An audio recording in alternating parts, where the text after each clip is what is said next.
Kaya pala sinisilip ko talaga eh. Kaya lang, may sticker pa ako rito eh. Ayun naman pala eh. Oh, sticker. Kaya lang. Huli ka, Balbon. Ito.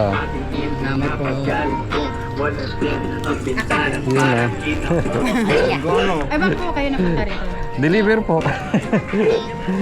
Ayun na. Ah, yun po. Ala. Kay Rainiel po. Ayun. Okay. Tikit mo yan sa ano mo. Sa ilog mo.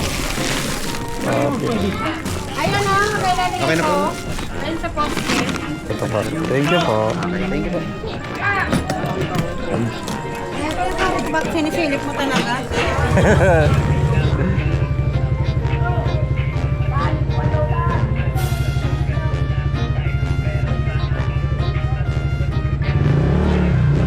Thank you ah. Napanood mo pala yun?